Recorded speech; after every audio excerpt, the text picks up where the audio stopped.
নমস্কার বন্ধুরা, অনুভয় রান্নাঘরে সবাইকে স্বাগত জানাচ্ছি। বন্ধুরা, আজকে আমি আপনাদের তৈরি করে দেখাবো দারুণ মজাদার স্বাদের মুগ পুলি পিঠা রেসিপি। এত অল্প উপকরণে যে এত সুন্দর একটা পিঠা বানানো যায়, আপনারা কিন্তু বাড়িতে তৈরি না করা পর্যন্ত বুঝতেই পারবেন না। আর সেই জন্য দেখুন বন্ধুরা, আমি একটা কড়াইতে নিয়ে নিয়েছি 1/3 কাপের মতো জল। প্রথমেই আমি আজকের এই পিঠাটার জন্য একটা নারকেলের পুর তৈরি করে নেব। এবার জলটা যখন হালকা একটু গরম হয়ে যাবে, তখনই আমি এর ভিতরে অ্যাড করব 1/4 কাপের মতো গুঁড়ো দুধ। গুঁড়ো দুধটাকে এই যে গরম জলের সঙ্গে খুব ভালোভাবে মিশিয়ে নেব। আপনারা কিন্তু এইভাবে গুঁড়ো দুধ ছাড়াও নারকেলের পুরটা তৈরি করে নিতে পারেন। তবে এইভাবে একটু গুঁড়ো দুধ দিয়ে যদি নারকেলের পুরটা তৈরি করা হয়, তাহলে কিন্তু পুরটা খেতে খুবই ভালো লাগে। এই যে দেখুন, কথা বলতে বলতে আমি গুঁড়ো দুধটা জলের সঙ্গে খুব ভালোভাবে মিশিয়ে নিয়েছি। আর এবার এই দুধটাকে আমি একটু ভালোভাবে ফুটিয়ে ঘন করে নেব। প্রায় 2 থেকে 3 মিনিটের মতো জাল করে দুধটাকে দেখুন আমি একটু ঘন করে নিয়েছি। আর এবার আমি এই দুধের ভিতরে অ্যাড করব নারকেল কোড়া। এখানে আমি মিডিয়াম সাইজের একটা নারকেল, অর্ধেক মালা নারকেলকে এইভাবে একটু কুড়িয়ে নিয়েছি। নারকেল কোড়াটাকে এবার দুধের মধ্যে দিয়ে দেবো। আর সেই একই সঙ্গে দিয়ে দেবো খেজুরের পাটালির গুড়। আমি এখানে যতটা পরিমাণে নারকেল নিয়েছি তার অর্ধেকটার মতো কিন্তু গুড়টা নিয়ে নিয়েছি। এবার নারকেল আর গুড়টাকে দুধের সঙ্গে খুব ভালোভাবে মিশিয়ে নেব। আর তারপরে মিডিয়াম ফ্লেমে একটু নেড়ে চেড়ে নারকেলের পুরটাকে তৈরি করে নেব। আমি এখানে গুড়টাকে একটু কুচিয়ে নিয়েছিলাম যাতে করে খুব তাড়াতাড়ি গলে যায়। গুড়টা দেখুন বন্ধুরা কত সহজে একদম গলে গেছে। আর এইভাবে একটু নারকেলের পুরটা দেখুন হালকা কিন্তু একটু জলো জলো হয়ে গেছে। আর এইবার কিন্তু এইভাবে অনবরত নেড়েচেড়ে নারকেলের পুরটাকে রান্না করে নিতে হবে। মোটামুটি এই পুরটা যতক্ষণ না পর্যন্ত একটু আঠালো আঠালো হয়ে যাচ্ছে, ততক্ষণ পর্যন্তই কিন্তু পুরটাকে রান্না করে তৈরি করে নিতে হবে। এই যে বন্ধুরা, নারকেলের পুরটা কিন্তু আমার রান্না করা হয়ে গেছে। এই যে দেখুন, কড়ার গাটা কিন্তু খুব সুন্দরভাবে ছেড়ে ছেড়ে দিয়েছে। আর একটু কিন্তু আঠালোও হয়ে গেছে। আমরা সাধারণত গুড়ের নারকেল নাড়ু বানানোর জন্য যেমন পাকটা দিয়ে থাকি না, এই পাকটা কিন্তু অনেকটা সেই রকমই হবে। তবে তার থেকে একটু কিন্তু নরম করে নিতে হবে। এই যে দেখুন, নারকেলের পুরটা আমার ফাইনালি একদম রেডি। এবার আমি গ্যাসের ফ্লেমটাকে অফ করে দেব। আর তারপরে নারকেলের পুরটাকে অন্য একটি জায়গায় নামিয়ে নেব। এবার চলুন পিঠা তৈরি করার জন্য মুগ ডালটাকে সেদ্ধ করে নেব। আর সেই জন্য দেখুন, একটা কড়াই ভিতরে আমি নিয়ে নেব এরকম একটা বাটি মাপ করে 1 বাটি মুগ ডাল। এখানে ওজন হিসেবে 200 গ্রামের মতো মুগ ডাল আছে। এবার আমি মুগ ডালটাকে মিডিয়াম ফ্লেমে এইভাবে অনবরত নেড়ে চেড়ে একটু ভালোভাবে ভেজে নেব। তবে খেয়াল রাখবেন ডালটা যেন খুব বেশি ভাজা ভাজা না হয়ে যায়, মোটামুটি ডালটা যেন পুরো লাল না হয়ে যায়। প্রায় 3 থেকে 4 মিনিটের মতো সময় নিয়ে আমি ডালটাকে খুব ভালোভাবে ভেজে নিয়েছি। ডাল ভাজার থেকে কিন্তু খুব সুন্দর একটা মিষ্টি গন্ধ বেরিয়েছে। আর ঠিক এই পর্যায়ে গ্যাসের ফ্লেমটাকে একেবারে কমিয়ে দিতে হবে। আর তারপর এর মধ্যে অ্যাড করতে হবে জল। আর তারপর এই গরম কড়াইতেই এইভাবে জলের ভিতরে ডালটাকে একটু ভালোভাবে নেড়ে চেড়ে খুব ভালোভাবে ধুয়ে নিতে হবে। ডালটাকে আমি খুব ভালোভাবে ধুয়ে নিয়েছি। আর এবার আমি এই ডালের ভিতরে অ্যাড করব যে বাটিটা মেপে আমি ডালটা নিয়েছিলাম, সেই বাটিরই 1.5 বাটি জল। আর সেই সঙ্গে অ্যাড করব হাফ টি স্পুনের মতো লবণ। এইভাবে ডাল সেদ্ধ করার সময় লবণটা দিলে কিন্তু ডালটা খুব সহজেই সেদ্ধ হয়ে যাবে। আর এখানে কিন্তু বন্ধুরা জলটা খুব বেশি দিতে যাবেন না। মোটামুটি ডালটা সেদ্ধ হয়ে যাবে, অথচ জলটা খুব বেশি একটা থাকবে না, সেইভাবেই কিন্তু জলটাকে দিয়ে দিতে হবে। আর এবার কিন্তু এইভাবে মিডিয়াম লো ফ্লেমে ডালটাকে একটু ভালোভাবে সেদ্ধ করে নিতে হবে। আর এদিকে চলুন ডালটা সেদ্ধ হতে হতে সেই ফাঁকে আমি পিঠাটার জন্য একটা চিনি শিরা রেডি করে নেব। আর সেই জন্য ওই একই বাটি মাপ করে নিয়ে নিয়েছি 1 বাটি চিনি। আর সেই একই সঙ্গে নিয়ে নেব 1 বাটি জল। আর তারপর সুন্দর একটা ফ্লেভারের জন্য দিয়ে দেবো 4টির মতো ছোট এলাচ। এবার আমি প্রথমে মিডিয়াম ফ্লেমে এই চিনিটাকে জলের সঙ্গে খুব ভালোভাবে গলিয়ে নেব। আর হ্যাঁ বন্ধুরা, এখানে কিন্তু চিনির শিরাটা একেবারে যে খুব বেশি ঘন হবে তাও কিন্তু নয়, আবার একেবারে কিন্তু পাতলাও হবে না। যেহেতু 1 বাটি চিনির জন্য আমি 1 বাটি জল দিয়েছি, তাই চিনির শিরাটা কিন্তু ঘন হতে খুব বেশি একটা সময় লাগবে না। চিনিটা দেখুন বন্ধুরা জলের সঙ্গে কিন্তু খুব ভালোভাবে মিশে গেছে। আর জলটাও কিন্তু খুব ভালোভাবে ফুটে উঠেছে। আর এখন কিন্তু খুব বেশি একটা সময় নিয়ে এই শিরাটাকে জাল করে নেওয়ার কোনো প্রয়োজন নেই। মিডিয়াম ফ্লেমেই আরও 2-1 মিনিটের মতো এইভাবে একটু ফুটিয়ে নিলেই কিন্তু চিনির শিরাটা রেডি হয়ে যাবে। চিনির শিরাটা কিন্তু আমার একদম রেডি হয়ে গেছে, আপনাদের একটু একবার দেখিয়ে দিচ্ছি। এইভাবে একটু হাতে নিয়ে চেক করে দেখবেন, যদি দেখেন যে একটা আঠার মতো সৃষ্টি হয়েছে তাহলেই বুঝবেন যে চিনির শিরাটা একেবারে পারফেক্টভাবে রেডি হয়ে গেছে। এই যে দেখুন, একটু আঙ্গুলি নিয়ে দেখিয়ে দিচ্ছি কত সুন্দর একটা আঠালো আঠালো আর একটা শাইনি ভাব চলে এসছে। ঠিক এই পর্যায়ে কিন্তু গ্যাসের ফ্লেমটাকে অফ করে দিতে হবে, আর তারপরে এই শিরাটাকে ঢেকে রেখে দিতে হবে যাতে করে খুব বেশি না ঠান্ডা হয়ে যেতে পারে। এদিকে ডালটাও দেখুন বন্ধুরা খুব ভালোভাবে কিন্তু একদম সেদ্ধ হয়ে গেছে। তবে হ্যাঁ, পরে কিন্তু আমি আরও হাফ বাটির মতো জলটা অ্যাড করেছিলাম। সব ডাল যেহেতু সমানভাবে সেদ্ধ হয় না, তাই কিন্তু পরে আমার আবারও হাফ বাটির মতো জলটা লেগে গেছে। আর এই যে দেখুন, ডালটাকে কিন্তু এইভাবে খুব ভালোভাবে সেদ্ধ করে নিতে হবে। আর এবার আমি গ্যাসের ফ্লেমটাকে একেবারে কমিয়ে দেব, আর তারপর এর মধ্যে অ্যাড করব যে বাটিটা মেপে ডালটা নিয়েছিলাম সেই বাটিরই 1 বাটির মতো চালের গুঁড়ো। প্রথমে অল্প অল্প করে দিয়ে এইভাবে খুব ভালোভাবে মিশিয়ে নিতে হবে।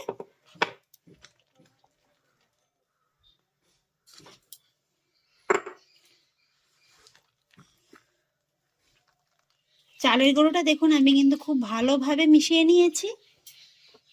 আর এবার আমি এর ভিতরে অ্যাড করব ওই বাটিরই হাফ বাটির মতো ময়দা। ময়দাটাকেও খুব ভালোভাবে মিশিয়ে নেব। চালের গুঁড়ো আর ময়দাটাকে মিশিয়ে আমি এই ডোটিকে প্রায় 3 থেকে 4 মিনিটের মতো সময় নিয়ে এইভাবে খুব ভালোভাবে রান্না করে নিয়েছি। ডোটা দেখুন বন্ধুরা খুব ভালোভাবেই কিন্তু রান্না হয়ে গেছে। এই যে দেখুন, একটা জায়গায় কিন্তু জড়ো হতে শুরু করে দিয়েছে, তার মানে কিন্তু পারফেক্টভাবে ডোটা একদম রেডি হয়ে গেছে। তবুও আপনাদের যদি বুঝতে একটু অসুবিধা হয়, হাতে কিন্তু এইভাবে একটু নিয়ে দেখবেন। যদি দেখেন যে খুব সহজে একেবারে হাতের ভিতরে গোল পাকিয়ে যাচ্ছে, তাহলেই বুঝবেন যে ডোটা একদম পারফেক্টভাবে রেডি হয়ে গেছে। আর এবার আমি গ্যাসের ফ্লেমটাকে অফ করে দেব, আর তারপর এই ডোটিকে অন্য একটি জায়গায় নামিয়ে হালকা করে একটু ঠান্ডা করে নেব।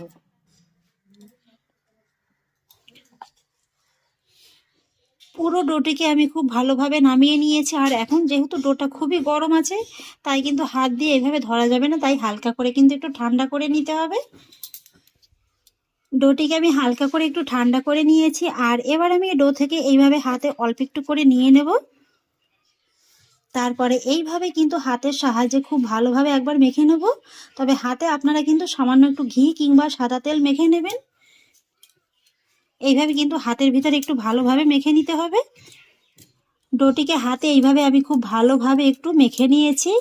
আর এই যে বাকি ডোগুলো আছে না, এটাকে কিন্তু এইভাবে ঢেকে রেখে দিতে হবে যাতে করে উপর থেকে শুকিয়ে না যেতে পারে। আর এবার আমি এই হাতে নেওয়া ডোটিকে এইভাবে হাতের ভিতরে একটু গোল করে নেব। হাতের ভিতরে দেখুন আমি খুব সুন্দর করে গোল করে নিয়েছি। আর তারপরে এইভাবে একটু আঙ্গুল দিয়ে চেপে চেপে একটু টুপির মতো করে নিতে হবে। তৈরি করা কিন্তু খুবই সহজ। শুধু একটা জিনিসই মাথায় রাখবেন, এর গায়ে যেন কোনো রকম ফাটল না থেকে যায়। দেখুন খুব সুন্দর করে কিন্তু আমি একটা টুপির মতো করে নিয়েছি। আর এবার আমি এর ভিতরে দিয়ে দেবো নারকেলের পুরটা। তবে পুরটা কিন্তু খুব বেশি দিতে যাবেন না, তাহলে আবার পিঠাগুলো ভাজার সময় পিঠাটা ফেটে পুরটা বেরিয়ে যেতে পারে। আর তারপর এইভাবে দুটো মুখ একসঙ্গে একটু জয়েন করে দিতে হবে ভালোভাবে। আর তারপরে এই পিঠাটা তৈরি করা দেখুন খুবই সহজ। এইভাবে কিন্তু আপনারা হাতে একটু গড়িয়ে নিতে পারেন। তারপরে দুটো মাথা ধরে এইভাবে একটু চেপে নিলেই কিন্তু হয়ে যাবে। এই যে দেখুন বন্ধুরা, কত সহজেই কত সুন্দর একটা পিঠা তৈরি হয়ে গেল। আর আমি আজকের এই পিঠাটা একটু এই সাইজের করছি, একটু মোটামুটি বড় সাইজের করছি। আপনারা কিন্তু এর থেকে একটু ছোট সাইজেরও করে নিতে পারেন। একটা প্লেটের পরে পিঠাটাকে রেখে দেব। একই রকম ভাবে আবারও একটা পিঠা তৈরি করে নেব, আর সেই জন্য একই রকম ভাবে হাতে আরেকটু নিয়ে নিলাম। একই রকম ভাবে আমি আরো একটি টুপি তৈরি করে নিয়েছি, এটাকেও কিন্তু একই রকম ভাবে তৈরি করে নেব। এই যে বন্ধুরা, আমি আরো একটি পিঠা তৈরি করে নিলাম, আর এইভাবেই সবকটি পিঠা তৈরি করে নেব। এই যে বন্ধুরা, এক এক করে সমস্ত পিঠাগুলোকে আমি তৈরি করে নিয়েছি। আর দেখতে দেখুন এখনই কতটা লোভনীয় লাগছে। আর এবার আমি এই পিঠাগুলোকে সব ভেজে নেবো, আর সেই জন্য কড়াইতে দিয়ে দেবো পর্যাপ্ত পরিমাণে সাদা তেল, আর সেই সঙ্গে দিয়ে দেবো 1 চামচের মতো ঘি। পিঠাগুলোর ভিতরে যাতে সুন্দর একটা ফ্লেভার আসে ঘিয়ে, সেই জন্য আমি এখানে 1 চামচের মতো ঘিটা অ্যাড করলাম। তবে আপনারা না চাইলে নাও দিতে পারেন। আর এবার আমি এই তেলটাকে হাই ফ্লেমে খুব ভালোভাবে গরম করে নেব। তেলটাকে দেখুন বন্ধুরা, আমি খুব ভালোভাবে গরম করে নিয়েছি। আর কিভাবে বুঝবেন তেলটা খুব ভালোভাবে গরম হয়ে গেছে? এই যে দেখুন, আমি সামান্য একটু দলা কিন্তু তেলের ভিতরে ছেড়ে দিয়েছি। যদি দেখেন যে এইভাবে একদম সঙ্গে সঙ্গে তেলের উপরে ভেসে উঠেছে, তাহলেই বুঝবেন যে তেলটা কিন্তু খুব ভালোভাবে গরম হয়ে গেছে। আর এবারে আমি গরম তেলের ভিতরে এক এক করে পিঠাগুলোকে ছেড়ে দেবো। তবে পিঠাগুলো ভাজার সময় কিন্তু গ্যাসের আঁচটাকে একেবারে হাইতে দিয়ে ভাজবেন, তা নাহলে কিন্তু পিঠাগুলো একেবারে ভেঙে যাবে। আর এইভাবে একটু কিছুক্ষণ নেড়ে চেড়ে উল্টে পাল্টে পিঠাগুলোকে আমি খুব সুন্দর একটা মন মতো কালার করে ভেজে নেব। আর জানেন তো বন্ধুরা, এই পিঠাগুলো ভাজতে কিন্তু খুব বেশি একটা সময় লাগবে না, যেহেতু মুগ ডালটা আগেই সেদ্ধ করে নেওয়া আছে। আর এই পিঠাগুলোর গায়ে যখনই দেখবেন এরকম একটা হালকা কালার চলে আসে, তার মানে বুঝবেন যে পিঠাগুলো কিন্তু ভাজা হতে আর খুব বেশি সময় লাগবে না, মোটামুটি 2-1 মিনিটের ভিতরেই কিন্তু ভাজা হয়ে যাবে। তবে এইভাবে কিন্তু নাড়ানোটা একদমই বন্ধ রাখবেন না, তা নাহলে কিন্তু একটা পাশে বেশি কালার চলে আসবে আর আরেকটা পাশ কিন্তু কাঁচা থেকে যাবে। এই যে বন্ধুরা, পিঠাগুলোর গায়ে দেখুন আমি খুব সুন্দর একটা সোনালী রং ধরিয়ে ভেজে নিয়েছি। আপনারা চাইলে কিন্তু এর থেকে একটু হালকা করেও ভেজে নিতে পারেন। এবার আমি পিঠাগুলোকে গরম তেল থেকে তুলে নেব। আর তারপর গরম গরম এই পিঠাগুলো চিনির শিরার ভিতরে দিয়ে দেবো। চিনির শিরার সঙ্গে পিঠাগুলোকে খুব ভালোভাবে নেড়ে চেড়ে মিশিয়ে নেব। আর এই সময় একটু খেয়াল রাখবেন চিনির শিরাটাও যেন হালকা একটু গরম থাকে। একই রকম ভাবে বাকি পিঠাগুলোকেও ভেজে নেব। একই রকম ভাবে বাকি পিঠাগুলোকেও দিয়ে দেবো। এগুলোকেও একই রকম ভাবে নেড়ে চেড়ে চিনি শিরার সঙ্গে মিশিয়ে নেব। সমস্ত পিঠাগুলোকে আমি চিনি শিরার সঙ্গে খুব ভালোভাবে নেড়ে চেড়ে মিশিয়ে নিয়েছি। আর এবার আমি পিঠাগুলোকে এইভাবে ঢেকে রেস্টে রেখে দেবো 4 ঘন্টার মতো। ফিরে এলাম 4 ঘন্টা বাদে, ঢাকাটা তুলে আপনাদের দেখিয়ে দিচ্ছি। এই যে দেখুন বন্ধুরা, পিঠাগুলো একেবারে কত সুন্দর রসে ভিজে গিয়েছে। এই যে দেখুন কতটা একেবারে নরম তুলতুলে আর সফট হয়েছে। প্রত্যেকটা পিঠাই কিন্তু একই রকম ভাবে নরম তুলতুলে সফট হবে, দেখে নিশ্চয়ই বুঝতে পারছেন। তাহলে দেখলেন তো বন্ধুরা, এরকম নরম তুলতুলে রসালো মুগপুলি বানানো কতটা সহজ, আর দেখতেও দেখুন কতটা লোভনীয় লাগছে। এই রেসিপিটা বানানো এতটাই সহজ, যারা নতুন রাঁধুনি আছেন তারাও যদি একবার দেখে নেন, তারাও কিন্তু খুব সহজেই বানিয়ে ফেলতে পারবেন।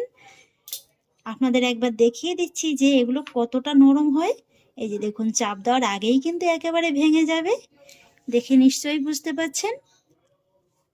ভিতরটা দেখুন, খুব বেশি কিন্তু চাপও দিতে হলো না, এত সহজেই ভেঙে গেল। এই যে দেখুন, আর এই যে দেখুন কতটা একদম রসটা ঢুকে গেছে।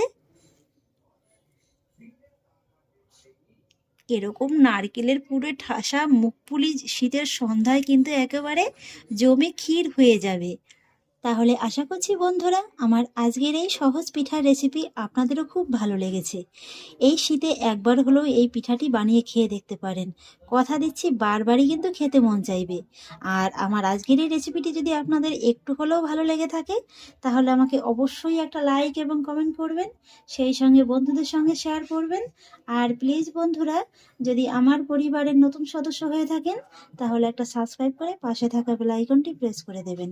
ফিরে আসছি এরকমই পরের অন্য কোনো নতুন রেসিপি নিয়ে। সবাই ভালো থাকুন, সুস্থ থাকুন, ধন্যবাদ।